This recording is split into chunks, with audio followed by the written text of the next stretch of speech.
The screens went black across every human settlement from Earth to the furthest mining colony at the edge of known space. And then something appeared that made everyone stop what they were doing and stare high. Admiral Thexmar of the Veltar Confederation stood 12 feet tall with skin that looked like living crystal and 6 eyes that glowed red with what could only be called disgust as he looked down at the camera broadcasting to billions of humans across the galaxy. Dr. Hyun-Ki Park was in his lab at the United Nations building in New York when every screen around him flickered and showed the alien's massive form, and he knew immediately that this was not going to be good news, because he had been studying alien behavior patterns for 15 years and he recognized that stance humans of the species you call Homo sapiens. Thexmar began, and his voice carried the tone of someone addressing insects. We are the Veltar Confederation representing 12 species across this galaxy, and we have watched you spread like a disease from your small blue world. Admiral Sung-Ho Kim was in the command center of Earth's orbital defense station when the broadcast began, and he felt his stomach drop because military intelligence had detected massive alien fleets gathering at the edge of human space for months, but they had no idea what the aliens wanted until now. For 73 of your years we have observed your primitive expansion. Thexmar continued. We have studied your colonies, your ships, your pathetic attempts at what you call civilization, and we have reached a unanimous decision among all 12 member species of our confederation. Minister Ji-won Lee was in an emergency session with the UN Security Council when her aide burst in and pointed at the screens, and she knew from the look on everyone's faces that whatever was happening was bigger than any crisis they had faced before. You will cease your expansion immediately, the alien declared. You will abandon all colonies beyond your home system within 30 standard days, and you will remain confined to your solar system for the remainder of your species' existence, or we will eliminate every human life form in this galaxy. Dr. Hyun-Ki watched the alien's multiple eyes as it spoke, and he noticed something that chilled him more than the threat itself, because he had spent years studying non-human psychology, and he could see that this creature truly believed humans were nothing more than annoying pests to be swept away. We have eliminated 17 species in the past 1,000 years for the crime of uncontrolled expansion, Thexmar said with the same tone someone might use to discuss cleaning their house. Your species displays all the warning signs of a plague race that will consume resources without limit and spread chaos wherever you go. Admiral Sung-Ho was already sending coded messages to fleet commanders throughout human space because he knew that 30 days was not enough time to evacuate 300 million colonists from 47 different worlds, but he also knew that the aliens had made a critical error in their assessment. Your emotional instability makes you unpredictable and dangerous, the alien continued. Your primitive technology suggests you will never achieve true civilization, and your chaotic social structures prove you are incapable of proper development according to galactic standards.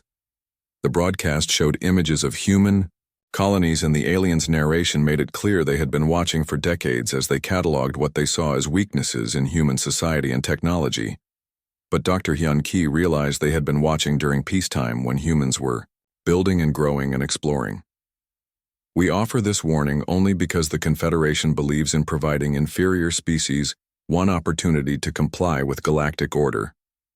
Thexmar said, 30 standard days from this transmission, you will begin evacuation, or we will begin extermination, and we assure you that resistance is impossible, because we have studied your capabilities extensively.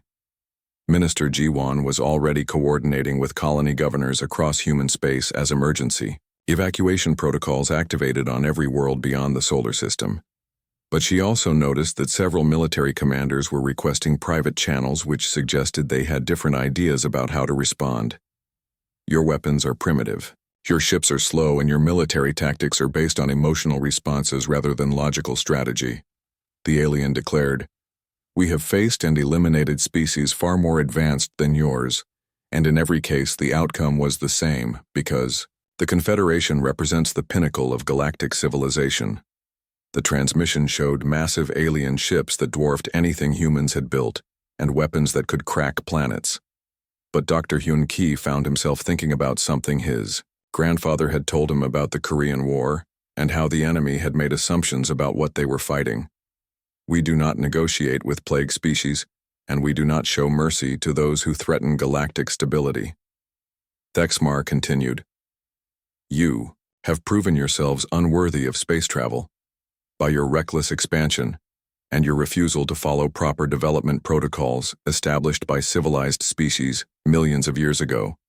Admiral Sung Ho looked at the readouts showing human fleet positions, and he realized something that the aliens clearly did not understand about human military doctrine, because every ship captain in human space was trained to fight independently and think creatively when faced with impossible odds.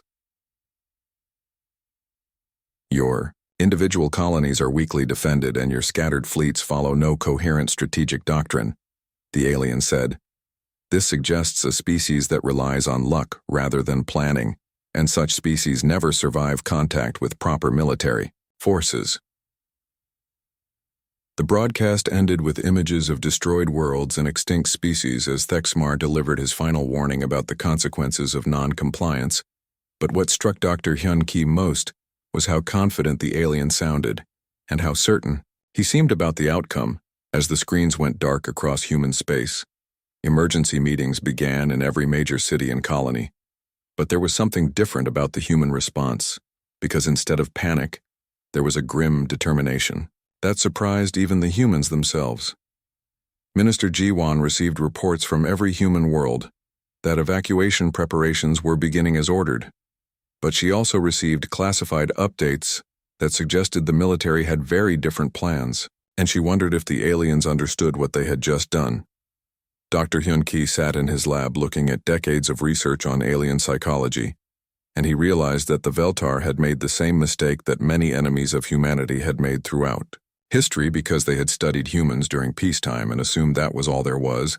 Admiral Sung Ho looked at the deployment orders he was preparing to send to every fleet commander in human space, and he smiled grimly because the aliens had just declared war on a species that had spent its entire evolutionary history fighting impossible odds and winning. The evacuation ships began launching from human colonies across the galaxy as ordered, but their cargo holds contained more than just refugees, and their destinations were not always the ones listed in their official flight plans, because humans had learned long ago that sometimes the best defense looks like a retreat. High Admiral Thexmar returned to his flagship confident that the human problem would be resolved within a matter of weeks because every previous species had either complied immediately or been eliminated quickly, and humans appeared to be even more primitive than most. But none of the 12 species in the Veltar Confederation had ever faced an enemy that considered extinction-level threats to be just another Tuesday, and none of them had ever fought a species that had turned survival against impossible odds into an art form, the 30-day. Countdown began, and across human space the evacuation continued exactly as the aliens had demanded, while something else began that the Confederation would not understand until it was far too late to matter. 29 days after the alien ultimatum, Captain Do-Yun Choi stood in the command center of the mining colony on Kepler 442b, watching the last transport ship disappear into hyperspace with another load of evacuees, but the ship was not heading toward Earth like its flight plan indicated. The colony had been home to 50,000 miners and their families for 12 years, and officially it was now empty, except for a skeleton crew preparing to shut down the mining operations. But Do-Yun knew that the real work was just beginning. Engineer Yoon-ji Yang was deep in the abandoned mine shafts installing equipment that definitely had not been part of the original colony plans, and she had been working 18-hour days for the past 3 weeks because the aliens would arrive soon and everything had to be ready. "How much longer do you need?" Do-Yun asked through the comm system as he watched alien sensor probes getting closer to the system on his long-range scanners. 2 more hours to finish the primary installation and another 6 to run full system tests, Yoon-ji replied from somewhere deep underground, where she was connecting human adaptive technology to mining equipment in ways that would have made the original designers very confused. General Boram Shin was coordinating similar operations on 46 other colonies that were supposed to be evacuating, but were actually preparing for something the aliens had not expected, because humans had spent the past month doing exactly what the Confederation had demanded, while also doing something completely different. The evacuation ships had indeed been carrying refugees toward the inner systems, but they had also been carrying weapons technology sensor equipment and military personnel to positions the aliens did not know existed, because human expansion had not followed the neat, orderly patterns that galactic civilization expected. Captain Do Yun had discovered something 3 weeks earlier when he hacked into an alien communication relay that had been watching his colony for years, and what he found made him understand why the Confederation was so confident about eliminating humanity. The files contained detailed records of 17 different species that had been wiped out over the past millennium, and in every case the aliens had followed the same pattern of study observation, ultimatum, and extermination, with the same predictable results. The Zephyrians had been eliminated because they expanded too quickly without following proper development protocols, and their primitive weapons were no match for Confederation technology. The Helix Collective had been destroyed because their decentralized government structure was deemed chaotic and unsuitable for galactic citizenship, and they had surrendered after losing their first 3 worlds. The Corvani Empire had lasted longer because they had better technology, but their rigid military hierarchy made them predictable, and the Confederation had systematically destroyed their fleets using superior numbers and standardized tactics. Every extinct species had followed logical patterns that made sense to the aliens, and everyone had fought in ways that the Confederation could understand and counter. But Dr. Hyun Ki Park had been reading the same files from his position on Earth, and he realized something important. The aliens have never faced a species like us, he reported to the emergency council meeting that included representatives from every human world. Every species they eliminated was either more advanced than us or more primitive, but none of them had our particular combination of traits. Engineer Yun Ji had been studying alien technology captured from monitoring stations and probe ships, and what she found confirmed Dr. Hyun Ki's analysis. Because the Confederation's equipment was incredibly advanced, but also completely standardized across all 12 member species. Their technology is perfect for what it was designed to do, she explained to General Boram during one of their encrypted communications. But it cannot adapt to unexpected situations because it was built by species that had achieved perfect unity of thought and purpose. The alien fleets were moving toward human space in formations that followed mathematical precision, with every ship in exactly the right position, and every weapon system calibrated to identical specifications, and their tactical doctrine had been refined over thousands of years of successful campaigns. But General Boram was looking at human defensive preparations, and she realized that no 2 human colonies were using the same defensive strategies, because human military doctrine encouraged individual commanders to develop their own approaches based on local conditions.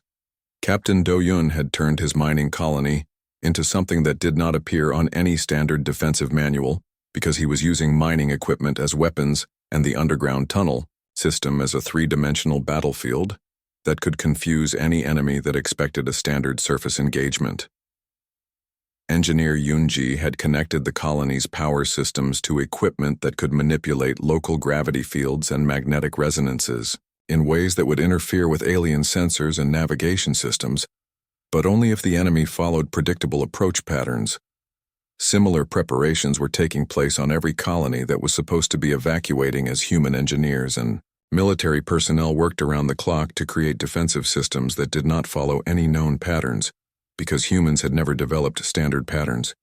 The alien advanced scouts arrived at the edge of human space and found exactly what they expected to find based on their observations, because evacuation ships were fleeing toward the inner systems, and the outer colonies appeared to be shutting down according to the 30-day deadline.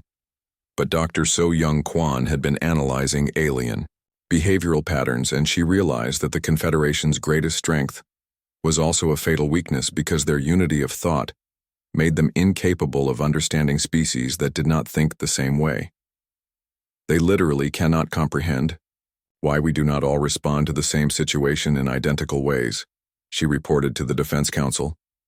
Their psychology is based on the assumption that intelligent species naturally develop uniform responses to external threats. The alien fleet commanders were reviewing their battle plans, and everything looked exactly as it had for the previous 17 extinction campaigns. Because the humans were behaving like every other species had behaved, When faced with superior force and inevitable defeat, High Admiral Thexmar received reports that human evacuation was proceeding as demanded, and that resistance appeared to be minimal, with only scattered military units remaining to cover the retreat, and he was satisfied that this would be another quick and efficient elimination.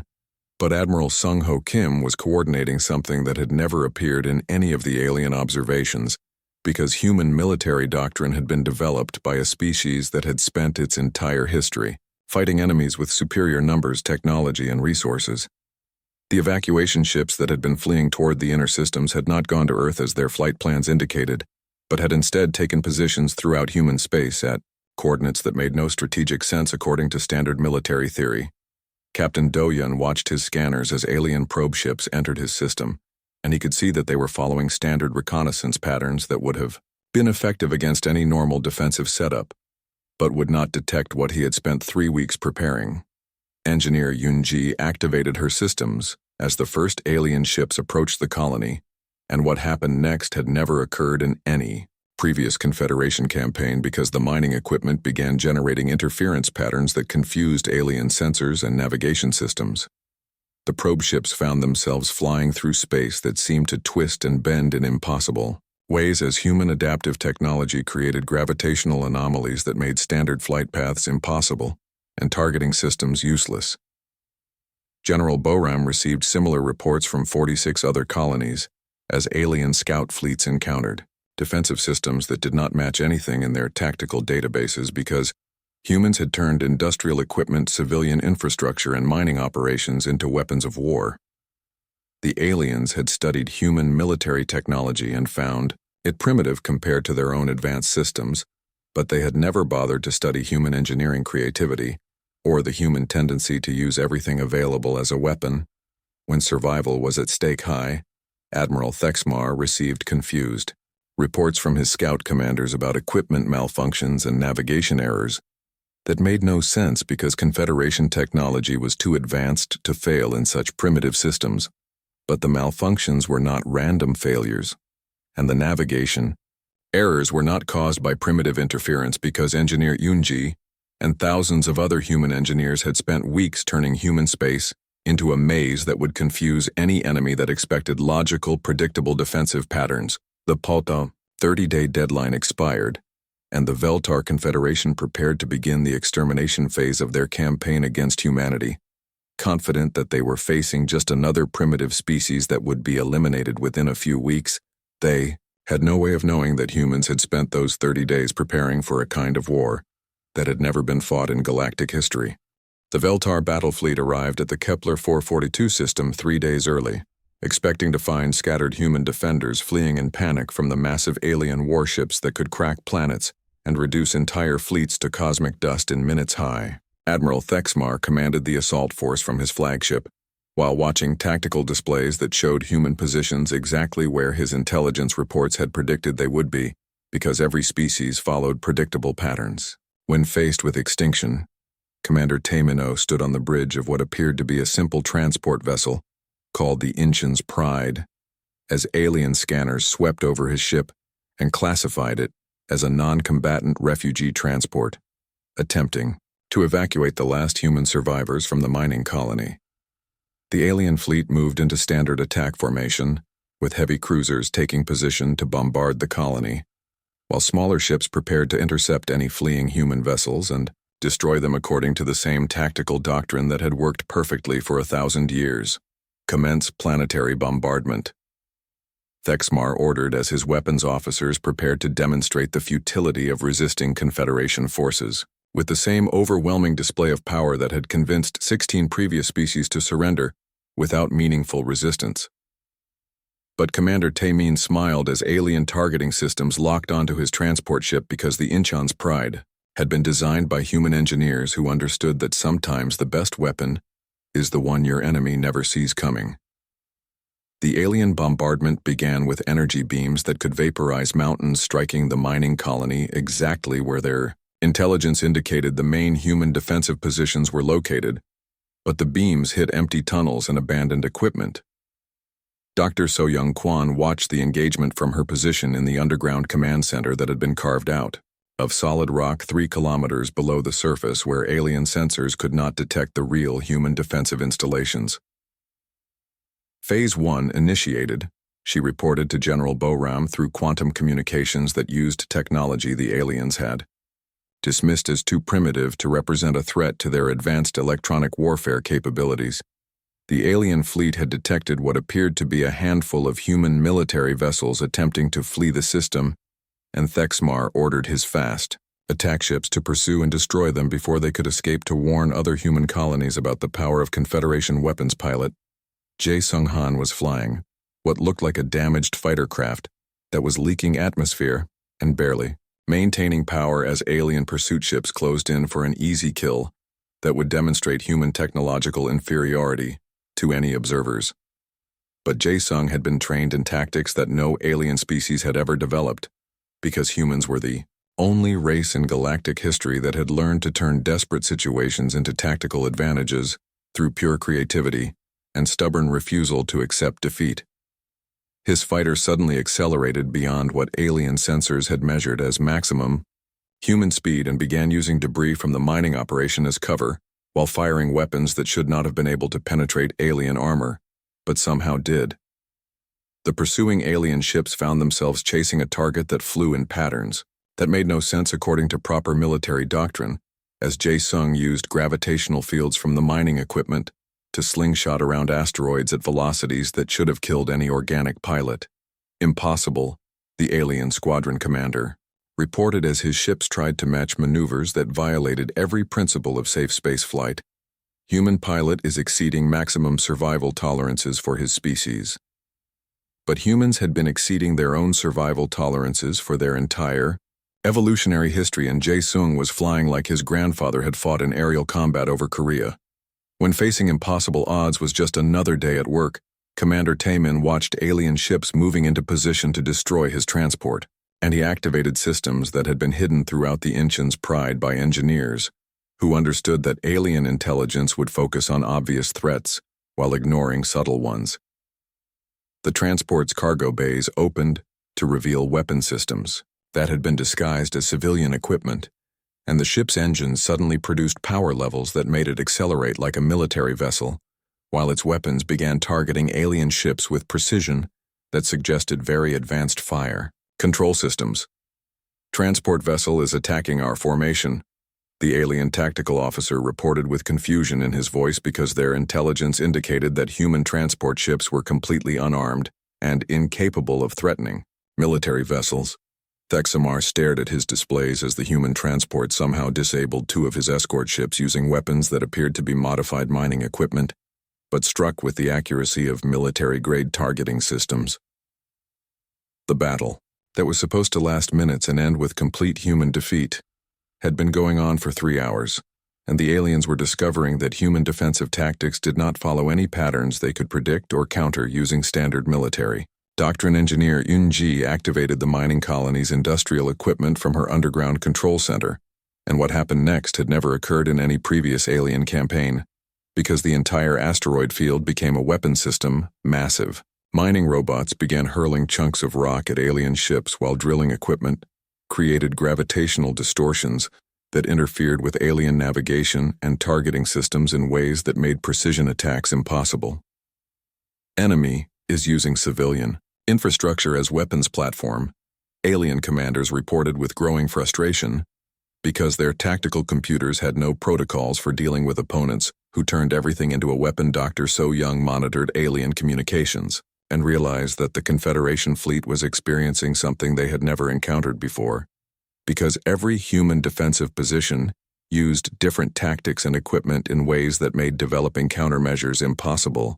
Pilot Jae-sung had destroyed 3 alien fighters and damaged 2 more using maneuvers that should have been impossible in the asteroid field.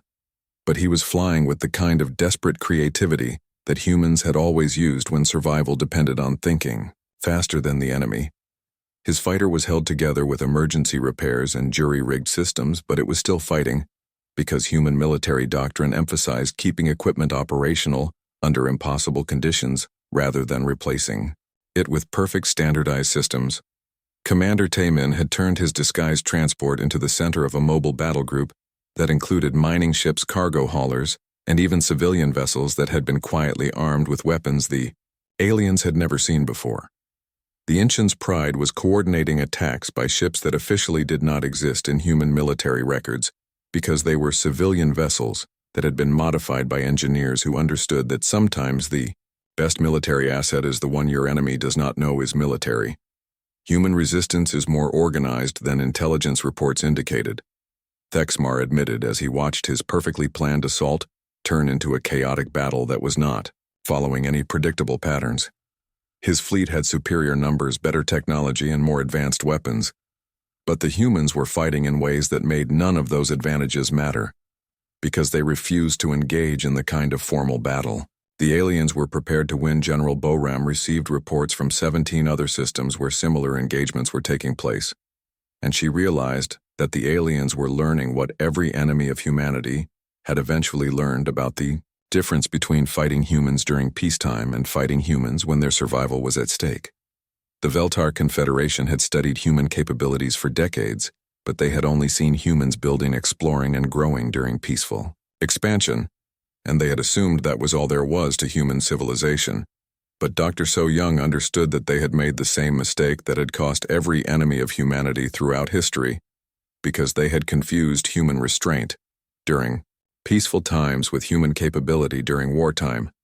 The battle for the Kepler 442 system continued for 18 hours before High Admiral Thexmar was forced to withdraw his fleet to regroup and analyze what had gone wrong with an operation that should have been a simple demonstration of alien superiority. He had lost 12 ships, damaged 37 others, and failed to destroy a single human colony, despite having overwhelming technological and numerical advantages over what his intelligence had described as primitive and poorly defended targets. Revised tactical assessment of human capabilities.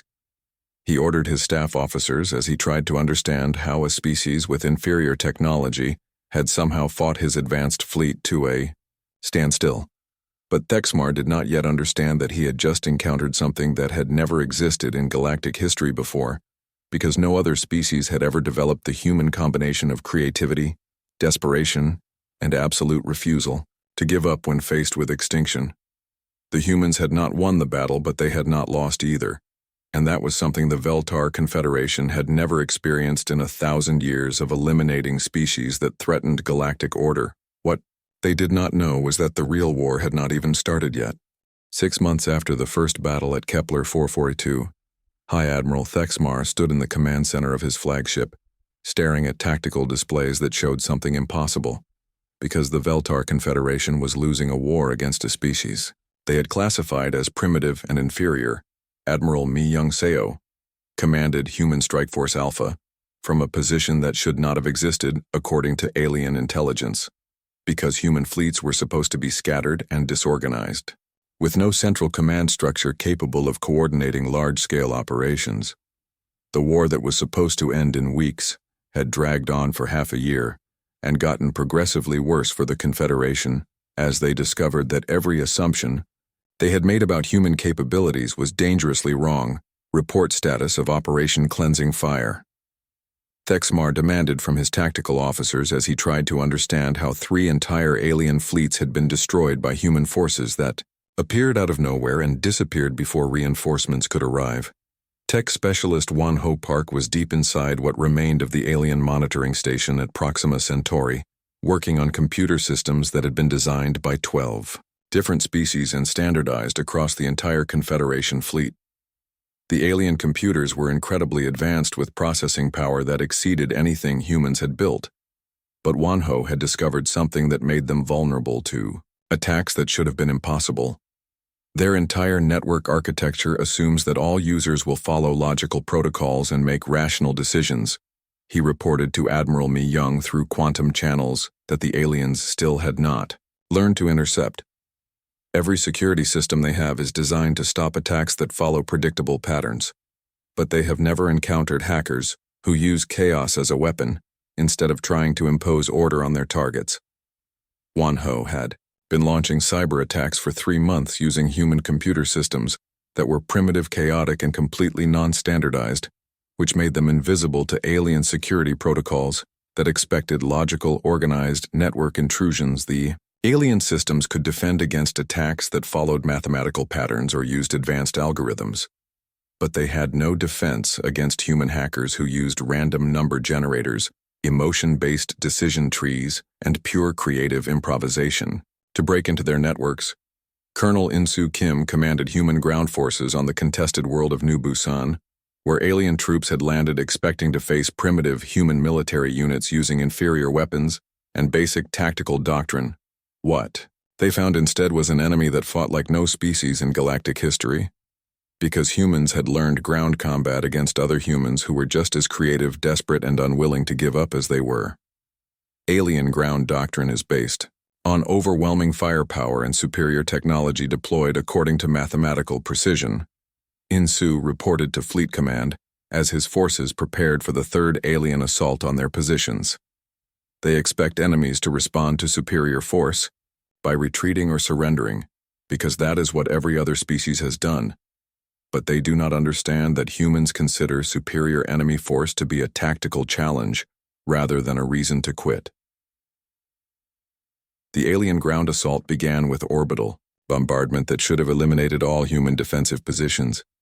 But In-Soo had learned from his grandfather's stories about tunnel warfare and had prepared positions that could survive direct hits from space-based weapons. Human defenders emerged from underground bunkers that had been carved out of solid rock and began fighting with weapons that included captured alien equipment, modified human technology, and improvised explosives made from mining supplies. Enemy forces are using our own weapons against us, the alien ground commander reported with something approaching panic, because their tactical doctrine had no protocols for dealing with opponents who captured equipment mid-battle and figured out how to use it immediately. Colonel In-Soo watched alien troops advancing in perfect formation across terrain that human forces had been modifying for weeks with hidden obstacles, improvised weapons, and traps that used alien psychology against them. The aliens expected logical defensive positions and predictable fields of fire, but humans had learned to fight in ways that used the environment as a weapon and turned every piece of debris into potential ammunition. Their armor is designed to stop energy weapons and projectile weapons, but not physical impacts from heavy objects dropped from concealed positions. In-Soo explained to his troops as they prepared to demonstrate human creativity in ground combat. Admiral Mi-young received reports from 43 different star systems, where human forces were engaged in operations that the aliens classified as impossible because human fleets were appearing in places where no ships should have been able to reach. They still think we are fighting defensively, she explained to the Joint Chiefs during their encrypted conference call. They do not understand that we have been using their attacks as reconnaissance missions to study their technology, tactics, and psychology. Human Strike Force Alpha had been built around ships that officially did not exist in human military records because they were vessels that had been constructed in hidden shipyards, using technology reverse-engineered from captured alien equipment. The fleet included everything from modified civilian transports to purpose-built warships that used human engineering principles combined with alien technology in ways that created capabilities neither species had achieved alone. Launch Operation Payback. Mi-young ordered as her fleet prepared to demonstrate what humans had learned during 6 months of being underestimated by an enemy that thought superior technology guaranteed victory. Tech specialist Wan Ho had spent weeks studying alien fleet coordination systems, and he had discovered that the Confederation's greatest strength was also a critical vulnerability, because their unified command structure made them predictable.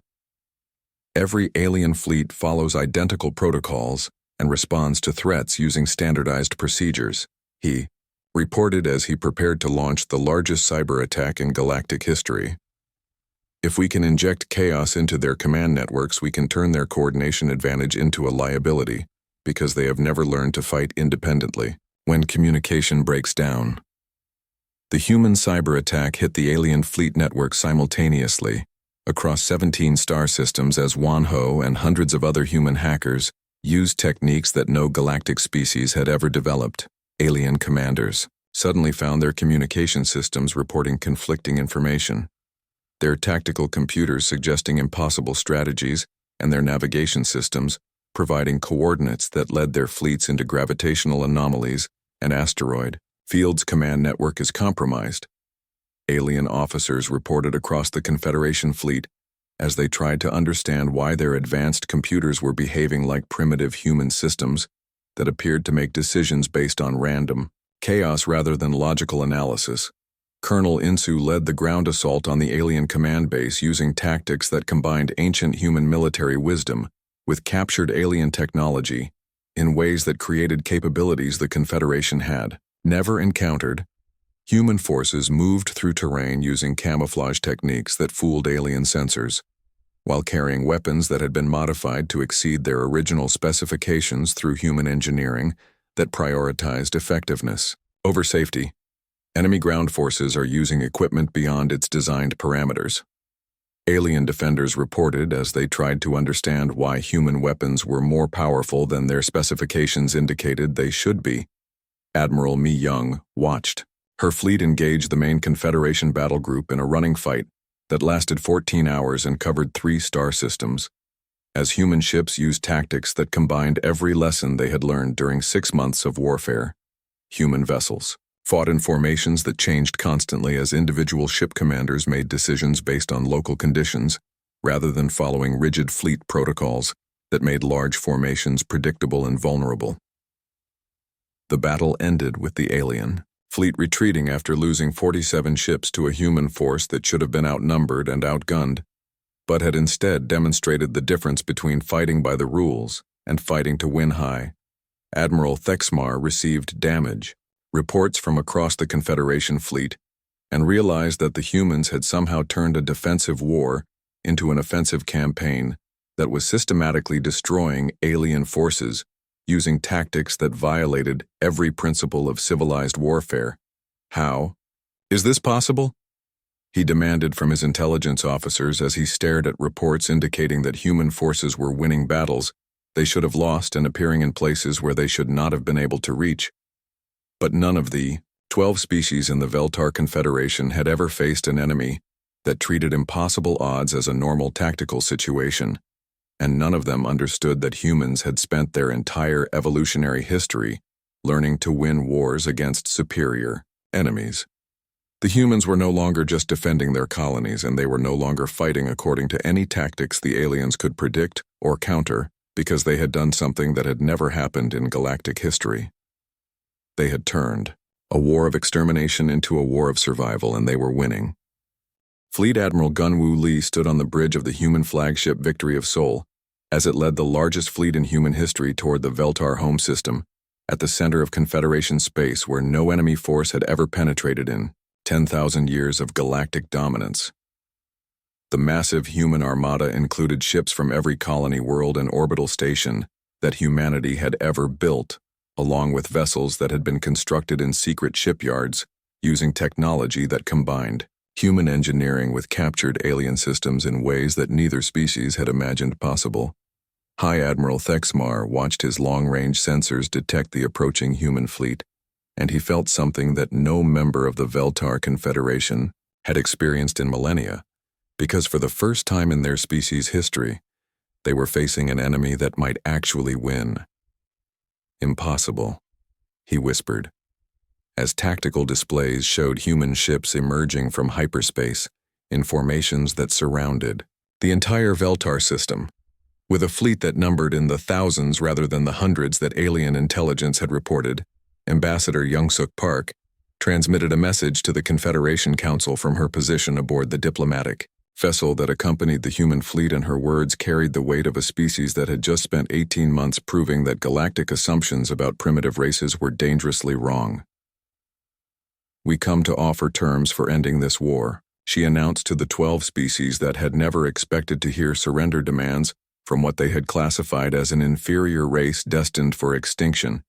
Captain Seok-Jin Yu commanded the human flagship's weapons systems from a position that gave him direct control over firepower that could crack planets and reduce entire fleets to cosmic debris, using technology that had been built by human engineers who understood that sometimes survival requires becoming more dangerous than your enemies. The Confederation fleet moved into defensive positions around their homeworlds using battle doctrine that had protected them for thousands of years, but Gunwu studied their formations and realized that they were still fighting according to predictable patterns that humans had learned to exploit. They are arranging their ships exactly as they did in the first battle at Kepler 442. He reported to his fleet commanders through quantum communication channels that alien intelligence had never managed to intercept or decode. After 18 months of warfare, they still do not understand that we have been studying them, learning from them and adapting to their tactics, while they continue to use the same strategies that worked against 17 previous species. Ambassador Youngsuk's message reached the Confederation Council chamber, where representatives of 12 species that had dominated the galaxy for millennia tried to understand how they had gone from conducting a routine extermination campaign to facing an enemy fleet in their own home system. You declared war on humanity because you believed we were a primitive species that posed a threat to galactic stability. Youngsuk continued, but you made the same mistake that every enemy of humanity has made throughout our history. The human fleet maintained perfect discipline as it surrounded the Veltar system with ships that included everything from massive battleships built specifically for this campaign to converted civilian vessels that had been armed with weapons designed by engineers, who understood that sometimes the best military asset is the one your enemy never sees coming. Captain Seok Jin received tactical data from reconnaissance units that had been studying Confederation defensive positions for months using stealth technology that combined human innovation with alien systems in ways that made human ships invisible to sensors designed by species that expected logical, predictable approaches. Enemy defensive grid is optimized to repel attacks from a single direction using concentrated firepower, he reported to Admiral Gunwu as human forces prepared to demonstrate what they had learned about alien psychology. During 18 months of warfare, their entire defensive doctrine assumes that attackers will follow standard military protocols and attempt to overwhelm their strongest positions using superior numbers and technology. But humans had never followed standard military protocols because they were the only species in galactic history that had developed warfare techniques based on the assumption that their enemies would always have superior numbers, technology, and resources. The human fleet began its attack using tactics that had been developed by a species that considered impossible odds to be a normal starting point for military planning and desperate improvisation to be a fundamental aspect of strategic doctrine. Ships attacked from directions that alien defensive systems were not designed to cover while using weapons that functioned in ways that violated the engineering principles followed by civilized galactic species for millions of years. Human vessels are exceeding safe operational parameters for all systems. Alien defenders reported as they watched ships that should have been destroyed by their own weapons continue fighting with damage that would have disabled any properly designed vessel. Admiral Gunwu smiled as he watched human engineering principles prove their superiority over alien perfection, because ships that had been built to keep fighting under impossible conditions were demonstrating why humans had survived every extinction-level threat their species had ever faced. The battle for the Veltar home system lasted 37 hours and ended with the complete destruction of the Confederation's defensive fleet, as human forces demonstrated the difference between fighting to maintain order and fighting to survive. High Admiral Thexmar found himself aboard the last operational alien vessel in the system as he tried to understand how a species he had classified as primitive had somehow developed military capabilities that exceeded anything the Confederation had achieved in 10,000 years of galactic dominance. Request immediate reinforcement from all member species, he ordered his communications officers, but the responses he received made it clear that human fleets were attacking Confederation positions throughout the galaxy, using tactics that made coordinated defense impossible. Ambassador Youngsuk's second transmission reached the Confederation Council as alien representatives tried to comprehend reports, indicating that human forces had somehow achieved simultaneous victories across dozens of star systems using strategies that their military computers classified as impossible. You studied us for 70 years and concluded that we were chaotic, emotional, and primitive, she announced to species that were discovering what every enemy of humanity had eventually learned about the danger of underestimating human capabilities. But you only observed us during peacetime when we were building exploring and growing because you never understood that humans are different during war than they are during peace. Captain Seok Jin watched the last alien defensive positions surrender as human forces secured the Veltar home system using tactics that combined overwhelming firepower with the kind of creative problem-solving that had carried humanity through every crisis in their species' history. The human fleet had not just defeated the Confederation's defensive forces, but had done so while capturing alien technology facilities and industrial infrastructure that would allow humanity to become a galactic power, using resources that their enemies had spent millennia accumulating. Admiral Gun Wu received reports from human commanders throughout the galaxy, indicating that Operation Final Lesson had succeeded beyond all projections as alien forces surrendered or retreated from positions they had held for thousands of years. The Confederation has agreed to negotiate. Ambassador Young Suk reported as she prepared to explain to 12 species why humanity was offering them something that no previous galactic conflict had ever included. "We offer you something your species has never given to others," she announced to the assembled alien representatives who were struggling to understand why the victorious humans were not simply eliminating their enemies as galactic custom dictated. "We offer you the chance to coexist in a galaxy that is large enough for everyone. If everyone follows rules that recognize the rights of all species to exist, explore and develop according to their own nature." The terms that Ambassador Youngsuk presented to the Confederation were unlike anything in galactic history because they were based on human concepts of justice that included the possibility of redemption rather than the alien tradition of extermination. For species that posed threats to established order, High Admiral Thexmar signed the surrender documents aboard the Victory of Sol, and finally understood what his species had declared war against, because humans were not just another race competing for galactic dominance. They were the galaxy's ultimate survivors who had turned every extinction level threat in their species' history into an opportunity to become stronger, more adaptable, and more dangerous, while somehow retaining the capacity for mercy toward enemies who had tried to destroy them. The war ended with humanity emerging as the newest galactic power, but more importantly, it ended with the establishment of principles that recognize the rights of all species to exist and develop without fear of extermination. By more powerful neighbors, Fleet Admiral Gun Wu watched alien representatives sign treaties that would reshape galactic civilization as he thought about what his grandfather would have said about fighting a war that began with humanity facing extinction